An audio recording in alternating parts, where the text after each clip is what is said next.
Hujan di wajah pagi sudah reda. Tak ada lagi air mata langit yang jatuh. Mega-mega mendung pun mengusap air matanya.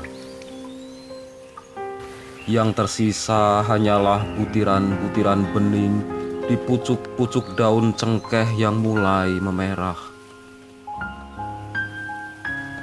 Kawanan kutilang pun mulai menampakkan diri. Riuh memanggil tupai-tupai dengan kicaunya. Hujan sudah berhenti, sayangku. Wajah pagi mulai tampak tersenyum, mesra menciumi bunga-bunga kopi.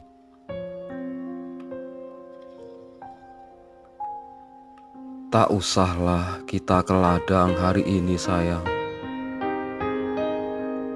Bukan karena jalanan sedang merajuk dendam pada hujan semalam-malaman yang membuatnya jadi berlumpur.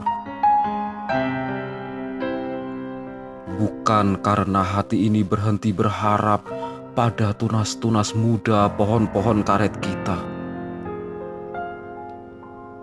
Tapi karena hujanmu belum reda.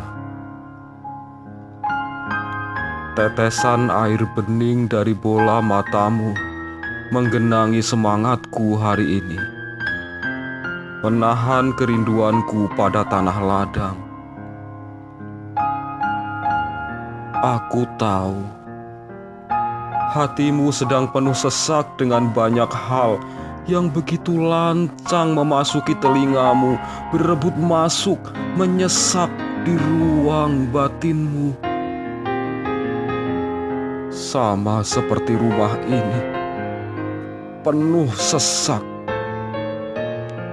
Seharusnya kita tak berada di sini. Tapi tanah kita baru saja pantas layak disebut ladang. Kita belum bisa membangun rumah sendiri di atas tanahnya. Di rumah kedua orang tuaku kita masih harus tinggal menumpang. Tapi kita bukan benalu. Kita ini anggrek bulan yang tumbuh di inang kayu meranti. Maka janganlah kau berkecil hati. Rentangkan kesabaranmu, selipkan doa dalam setiap tarikan nafasmu, supaya sanggup rasamu memaklumi semua ini.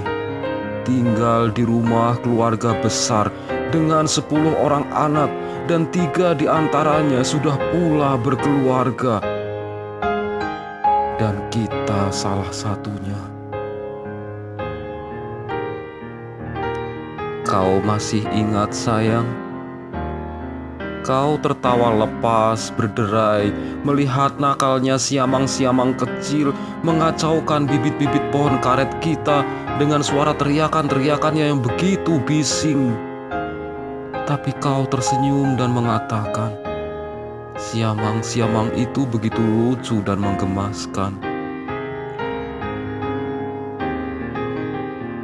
Maka, anggaplah ini semua cerita jenaka tentang anak-anak kita yang berkelahi, bergelut dengan sepupu-sepupunya,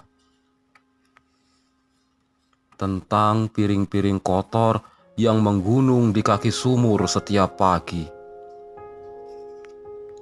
Bukankah langit begitu indah dengan hujannya? Keindahannya menjadi lengkap dengan teriakan petir sesekali di tingkah guntur menggumam, atau angin yang tiba-tiba bertiup keras menggoyang ranting-ranting pepohonan. Lihatlah itu sebagai suatu keindahan. Seperti halnya kebersamaan di tengah keluarga besar. Setiap kata yang terlahir dari bibir-bibir yang digerakkan oleh pemikiran yang berbeda Jangan jadikan seperti anak panah yang merajam perasaanmu. Tapi pandanglah sebagai langit yang sedang elok menurunkan hujan. Lihatlah tanaman cabai kita mulai lebat buahnya. Terlihat makmur di bawah lindungan kacang panjang, kecipir, bercengkerama dengan sulur-sulur semangka yang menjalar berdampingan dengan ketela ungu kesukaanmu. Sebentar lagi, setelah pekerjaan menanam padi gogoh kita selesai, aku akan mulai menyiapkan pilar-pilar untuk rumah kita. Iya sayang, rumah kita sendiri. Nanti tak ada lagi tangisan anak kita yang menjerit-jerit karena berkelahi dengan sepupu-sepupunya. Tak ada lagi suara piring yang dibanting pecah berhamburan karena kesal pada yang tak mau turun ke sumur seperti lainnya. Tak ada lagi keluhanmu sepagi buta meniup-niup corong bambu menyalakan tungku. Memasak sekian banyak dan masakanmu habis sebelum sempat kau cicipi. Karena selesai masak, si kecil merengek-rengek minta kau susui.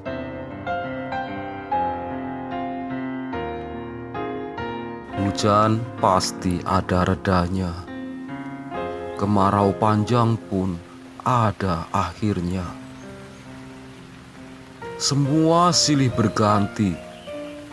Seperti cerita pada prasasti kita ini, ada saatnya nanti kita menuai semua yang kita tanam. Andai pun bukan kita, anak-anak kitalah yang akan mengambil buahnya. Kita tak ke ladang hari ini, sayang. Istirahatlah, nyamankan rasamu, ragamu. Esok hari akan menjadi lebih indah, dan kita kembali ke ladang kita melanjutkan cerita perjuangan di prasasti hidup kita untuk masa depan anak-anak kita.